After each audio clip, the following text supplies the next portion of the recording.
किसी सूरत में किसी से हासिल करने की कोशिश कर रहा हूँ। उनका तो मेरे ख्याल से वो ड्राइंग रूम से बाहर निकल नहीं रहे, कोई बयान उनका नहीं है कोई, जबकि अगर देखा जाए नासिर अब्बास साहब को गिलगित बिल्तिस्तान में होना चाहिए क्योंकि वहां पे उनका एक बहुत बड़ा वोट बैंक है, लेकिन उसके बावजूद उनकी खामोशी, उसके बावजूद महमूद अजगजई की ड्राइंग रूम में बैठे रहना, वो किस चीज की मैं निशानदेही करता मुझे समझ में नहीं आता। क्या पार्टी को वो इसी तरीके से चलाना चाहते हैं? तो अगर वो यही अपोजिशन का किरदार अदा करना चाहते हैं तो इसका मतलब है वो एक कंप्रोमाइज हुकूमत के अपोजिशन के तौर पे तो काम करना चाहते हैं, और उस कंप्रोमाइज अपोजिशन का किरदार अदा करना चाहते हैं जिसमें उनका लीडर जेल में है। सही। क्योंकि उनकी कंप्रोमाइज अपोजिशन उसी सूरत में रह सकती है जब इमरान खान जेल में रहे। बसूरत दीगर अगर इमरान खान जेल से बाहर कहीं नजर आते तो फिर कंप्रोमाइज अपोजिशन तो नजर नहीं आएगी, फिर तो आपको एक्टिविटी करनी पड़ेगी क्योंकि लीडर जब आपका बाहर होगा तो आपकी ये पोजीशन नहीं होगी। लेकिन जिस तरीके से आपके यहाँ ये हुकूमत इस वक्त चल रही है, जिस तरीके से अपोजिशन केपीके में चाहे वो कौमी असम्बली में हो, अब ये देखें कि उन तमाम रहनुमाओं का जो किरदार है वो एक खामोश सोई हुई सियासी रहनुमाओं से ज्यादा कुछ नहीं है। बिल्कुल उनके सामने जो सुकून है वो सिर्फ 2-4-5 दिन के बाद बयानबाजी तो कर लेते हैं आके, चाहे जिस तरीके से अब उनको शेर आफरीदी ने कहा मैं वहां जाऊंगा और लोगों से देखूंगा कौन रोकता है और क्या करता हूँ, तो ये बयानात तो मुस्तकिल जब से आ रहे हैं, जब से उन्होंने वजीर आला का हल्फ उठाया। आज जब वो अपने आबाई गांव वादी 13 में पहुंचे तो ये भी तो बताया जाए कि कितने लोगों ने वहां पे उनके खिलाफ एहतजाज किया कि आपने जो हमसे वादे किए थे उसके बाद ना तो आपने वादे पूरे किए और आज शक्ल दिखाने के लिए आप वहां पे आ रहे हैं। तो आप इस किस्म की सियासत से मौजूदा हुकूमत को फायदा तो हो रहा है, एस्टेब्लिशमेंट को तो फायदा हो रहा है, लेकिन पीटीआई कहाँ जा रही है?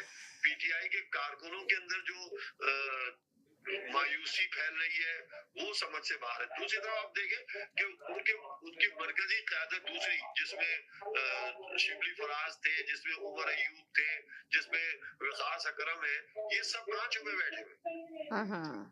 उनकी वो लोग तो गिरफ्तार हो जाते हैं कि जिनको वो गिरफ्तार करवाना चाहते हैं। सनम सईद को उन्होंने अपने सूबे से गिरफ्तार करवा दिया, मलक सईद को उन्होंने अपने गिरफ्तार करवा दिया, लेकिन शिबली फराज गिरफ्तारी देने के लिए कहाँ है? उन्होंने यूं गिरफ्तारी देने के लिए सामने क्यों नहीं आते? तो क्या सारी परेशानियां, ये सारे जुल्म सितम कारकुनों से करवा दे उन्होंने?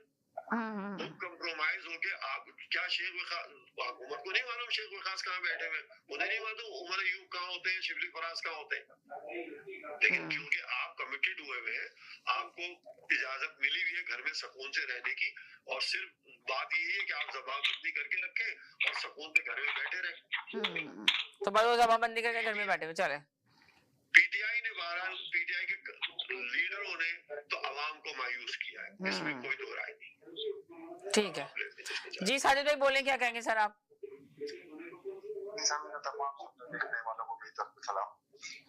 सबसे पहले तो मैं ये पीटीआई का तस्करा खत्म हुआ था, यही से मैं कंटिन्यू करता हूँ, फिर मैं ईरान और अमेरिका की बात करता हूँ। ये जो जुनैद आपका मैंने सुना कि आप कह रही हैं कि सोहेल आफरीदी ने जाने को कहा मैं जाऊंगा, और वो कैसे जाएंगे, उनके ऊपर आइन है, आइन के ऊपर वो आइन के मुताबिक नहीं, वो शफीक जान ने कहा है कि आइन और कानून के मुताबिक अगर इजाजत दी जाएगी हमें तो जरूर जाएंगे सोहेल आफरीदी, वरना नहीं जाएंगे, ये बात कह रही थी मैं। अगर वो जैदी भाई ने आगे कर ली तो मेरी छोटी सी बात रह गई, पूरी कंप्लीट ना कर सकी सेंटेंस जी। आपकी बात को कंप्लीट करते हुए और कंप्लीट कर देता हूँ।